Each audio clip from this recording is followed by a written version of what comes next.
अस्सलाम वालेकुम जी, अस्सलाम वालेकुम पाकिस्तान। मैं अब्दुर्रहमान जंजुआ जी, यूट्यूब चैनल गल्लोर राजगान तो सन हिदमत जाजरा जी। दोस्तों उम्मीद कर सन तमाम दोस्त ठीक हो सन, फिट हो सन और हरियत नाल हो सन। अल्लाह पाक तमाम दोस्तों की सलामत रखन। एक बड़ी स्पेशल और बड़ी खास वीडियो की नीयत सन हिदमत जाजर हाँ। मैं वीडियो ने शुरू भी आसा कि जन्नत विच जाने वास्ते एक सुनहरी मौका एलियाने इलाका वास्ते आ। इस वीडियो में सारा कुछ दसा। इस टाइम अस मौजूद हाँ, तुम जन्नत किस खरीदी सकने हो, जन्नत विच किस तरह जाई सकने हो। एलियाने इलाका वास्ते एक सुनहरी मौका, उस सुनहरी मौका यह कि इस टाइम असा मौजूद हाँ कोटा रोड पर नारा मोड़ा दखाली मौजा गालबा ने अशना इतना मौजूद हैं। और इतना एक ज़ेर तमीर मस्जिद ही और काफ़ी टाइम तो इस मस्जिद ने कम रुकया हुआ, दीवारा वगैरह साड़ियाँ हो चुकी हैं लेकिन मस्जिद ना लेंटर रुकया हुआ। और इतना ऐसा मौजूद हैं इस मस्जिद ने मुतवली उन्होंने भी गुफ्तगू कर सा भी मस्जिद ना कितना खर्चा मजीद कितना कम रहना कितना कम हो चुकिया। लेकिन मुहैयर हज़रात अगर गुजारिश कर सा कि इस कम ज़रूर हिस्सा बासो। यकीनन अल्लाह पाक साड़ा हिस्सा बाना अपनी बारगाह कबूल फरमासन। ये मस्जिद जिले आबाद हो सी, इस पर इत्थे नमाज पढ़ी जासी, अजान दी जासी, तो यकीनन हिस्सा बाने वाले वास्ते भी अल्लाह पाक करम नवाजी ने दरवाजे खोल सी। मज़ेदार वीडियो शुरू करने हैं। वीडियो शुरू करने तो पहले जेडे हबाब साढ़े चैनल पर नवे वे उन्होंने गुजारिश कर साढ़े चैनल की सब्सक्राइब करके नो घंटी ने बटन की दबाई शुरू। आज नहीं मज़ेदार वीडियो स्टार्ट करने हैं। साढ़े नाल मस्जिद ने मुतवली मौजूद है। अस्सलाम वालेकुम सर जी। वालेकुम सलाम। हजूर पहले तो अंदर अच्छो नाल दसो तुसां जी मस्जिद ने सब तो पहले इतों इंटरेस्ट असां करने आ ये मस्जिद च हिस्सा शामिल है जितना भी आ मस्जिद शामिल है सहन ये मस्जिद ने सहन हो सी जिथे और ये मस्जिद ने बरांदा हो सी माशाल्लाह जी। थोड़ा सा इंटरेस्ट करने पे मस्जिद ने बरांदा और काफ़ी बड़ी मस्जिद ही और ये मस्जिद ना हाल है मस्जिद ना ही हाल है माशाल्लाह माशाल्लाह। एक नाल दसने का सो कि इतनी बड़ी मस्जिद तामीर कराने ने इरादा किया कितना कोई इसना खर्चा हो चुका है इस टाइम तक? इस टाइम तक खर्चा हो गया जी कोई 51-52 लाख रुपया 51-52 लाख खर्चा हो ही चुकिया लेकिन अजय जी लंटर नहीं पिया फिर भी लंटर भी थोड़ा जहा वजनी आना तो हजरात अगर तावन कर रहे हैं कि मटीरियल नहीं शकल कर कैश नहीं शकल कर जिस तरह कर साढ़े तावन कर 4 महीने हो गए लंटर रुकया हुआ 4 महीने हो चुके जी लंटर जरा तगड़ा आना। अच्छा अच्छा अच्छा अच्छा। सब तो पहले दसो कि जगह केड़े बंदे को दी सी? जगह दी सी जी के अदरीस ना बच्चे ना इत्थे नहीं है इत्थे नहीं। अच्छा अच्छा अच्छा ठीक है उन्होंने जगह दी अच्छा तो खरीदी नहीं जगह उन्होंने डायरेक्ट दी वक्फ नंबर आई क्या बंदे माशाल्लाह उन्होंने वक्फ कीता माशाल्लाह वास्ते सदका जारी ठीक है। ओ खर्चा सोना बची गया जगह खरीदनी नहीं पे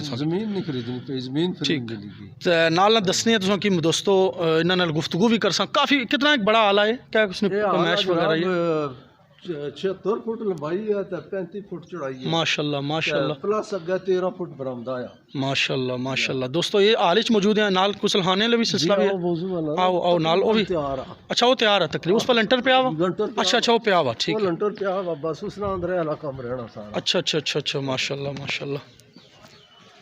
ये माशाल्लाह ना दोस्तों इस पर लंटर वगैरह पे ही चुके आ वज़ूखाना और सारे वाशरूम वगैरह सारे तकरीबन तैयार है इसको कि दसने कम काफ़ी सारा इन्हें जड़ा करी सकने से किया लेकिन हूँ ब्रेक तो लेगी कि भाई इन्हों को चंदा वगैरह कोई नहीं लंटर जिसने वजह तो रुकया वा। अच्छा इधरों रास्ता होया कर सी अच्छा स्टोर है मसर ने ठीक है ज़बरदस्त माशाल्लाह। गुसलखाने वगैरह भी माशाल्लाह। आ जाओ बाहर आ जाओ जी। पुरानी सारी मस्जिद बहुत छोटी जी सी अच्छा अच्छा अच्छा ठीक जी जी। दोस्तों इस टाइम अस बाहर आ चुके हैं तो मजीद इन्हों को पुछने हैं कि लंटर ना कितना सारा समान इन्हों को पिया वा कितना सारा समान इन्हों को रहना और बिल्कुल लब्बे रोड इतों की थोड़ी जी मैं लोकेशन भी दसना वा। और अगर कोई दोस्त इन्होंने नगदी नहीं सूरत तावन करना चाहे वेलकम तो भी वेल एंड गुड कोई इशू नहीं है। कोई मटीरियल नहीं सूरत तावन करना चाहे तो भी कोई इशू नहीं है। मसलन इन्होंने आखने का मकसद है कि तुसा साड़ी की अगर खुद अच्छी अपने हथा नाल मटीरियल मिसाल कोई रेत चाहिए बजरी चाहिए या कुछ अच्छी तो चाहिए हो पैसे देना चाहिए तुसा ना जितने भी रकम हो सी हक जड़ा हो सी तुसा ना हकदार जियां पोसी एग्जैक्ट जगह पोसी कोई फालतू जगह तुसा ना पैसे सोने ज़ाया नहीं हो लगे।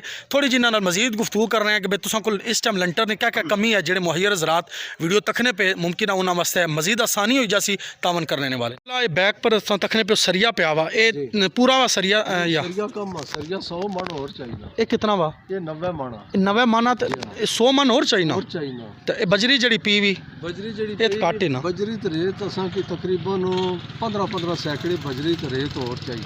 अच्छा तांग अच्छी तो लंटर पैसे बाकी इस अलावा शटरिंग पर खर्चा और सारे वो भी 5-6 टोटल कितने पैसे दसे तुम टोटल सारा लंटर जो खर्चा है वो था 40 to 45 लाख 40 तो 45 ਲੱਖ ਨਾ ਖਰਚਾ ਥਿਆ ਮਜ਼ਦੂਰੀ ਵਗੈਰਾ ਸਾਰੀ ਬਾਈ सारी ਤਾਂ भरलाई मतलब ਠੀਕ ਹੈ ਤੇ ਇਹ ਦੋਸਤੋ ਇਹ ਲੰਬੇ ਰੋਡ ਹੀ ਬਿਲਕੁਲ ਤੁਸੀਂ ਤੱਕੀ ਸਕਨੇ ਹੋ ਇਹ ਬੋਰਡ ਵੀ ਦੱਸਾਂ ਔਰ ਇਹ ਕੋਟੇ ਵਾਲਾ ਰਸਤਾ ਵਾ ਸਾਰਾ ਔਰ ਇਸ ਸਾਈਡ ਦਾ ਜਨਾਬ ਇਧਰੋਂ ਚੱਕ ਪੋਸਟ ਵਾਲੀ ਸਾਈਡ ਤੋਂ ਅੱਛੋ ਸਾਡੇ ਨਾਲ ਲਾਮਾ ਸਾਹਿਬ ਵੀ ਮੌਜੂਦ ਹੈ ਨਾਲ ਥੋੜੀ ਜੀ ਗੁਫ਼ਤਗੂ ਕਰਸਾਂ ਮਸਜਿਦ ਨੇ ਫਜ਼ੀਲਤ ਨੇ ਹਵਾਲੇ ਨਾਲ ਥੋੜੀ ਜੀ ਗੁਫ਼ਤਗੂ ਕਰਸਾਂ ताकि ਜਿਹੜੇ ਕੋਈ अहबाब तकने पे इस पर भी रोशनी बन जी तो मस्जिद बनाने ने वाले तुसा जरा जी मम बना लिल्लाहि मस्जिदन बनल्लाहु लहु बैतन हज़रत ताजुद। मेरा का इमाम उल अंबिया ने फरमाया कि जो मस्जिद अल्लाह का घर यानी दुनिया में बनाएगा अल्लाह अपनी शान के मुताबिक जन्नत में उसका नाम का एक महल बनाएगा।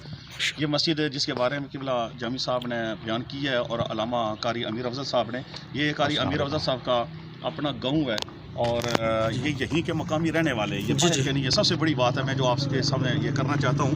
बात दफ़ा ये होता है कि बंदों के जहनों में कि बाहर कोई उलमा आए हुए हैं तो शक और की बिना पर थोड़ा मसला बन जाता है। ये मकामी यहीं के रहने वाले हैं। छोटी मस्जिद के गांव के अंदर थी, वो छोटी थी जिसकी वजह से इन्होंने मस्जिद बड़ी बनाने का इरादा किया और गांव के बंदे जिन्होंने तकरीबन 2 कनाल और 2 मरले ये जगह इन्होंने वक्फ की है और काफ़ी काम हो चुका है, लेकिन लिंटर वाला रह गया। ये आप मेहरबानी फरमा कर इनके साथ तावन करिए। इनके साथ तावन नहीं है, ये आप अपने साथ तावन कर रहे हैं, क्योंकि दुनिया में जब आप अल्लाह के नाम का देंगे, क्योंकि रब कायनात ने दिया हुआ है तो रब के नाम का ही जब हम देंगे तो अल्लाह रब्बुल आलमीन मज़ीद बरकतें अता फरमाएगा। मैं दुआ करता हूँ कि पहली इंड से लेकर अभी तक जिन अहबाब ने यहाँ ताउन किया अल्लाह उनको दारैन की इतने सादतें नसीब फरमाए। मज़ीद जो बंदे करेंगे अल्लाह रब्बुल आलमीन उन्हें इस कार खैर में हिस्सा डालने की तौफीक नसीब फरमाए। जी बहुत शुक्रिया जी, थैंक यू, जज़ाकल्लाह। माशाल्लाह रसीद वगैरह भी बनाई हुई और जिस लामा सईद साहब गुजारिश की थी कि इतने मकामी एक किसी ने बंदे जहन ख्याल नहीं होना चाहिए ना कि भाई ये करे बाहर ने कोई उलमा इस तरह का मसला कोई सोच शुको को शुबात पैदा होने इतना नहीं है। इन्होंने नंबर वगैरह भी आ कारी अमीर अफजल नक्शबंदी साहब ने जेर निगरानी आ मस्जिद सईद आज़द बिलाल निस्बत रसूली इन्होंने नंबर तुसा नोट भी करी कि इन्होंने ज़रूर तावन करो और उम्मीद कर सा कि जितने साढ़े व्यूवर इंशाल्लाह तुसा नाल बढ़ चढ़ के जितनी उन्होंने बसात थी इस्ता थी वो जरूर तावन कर सक।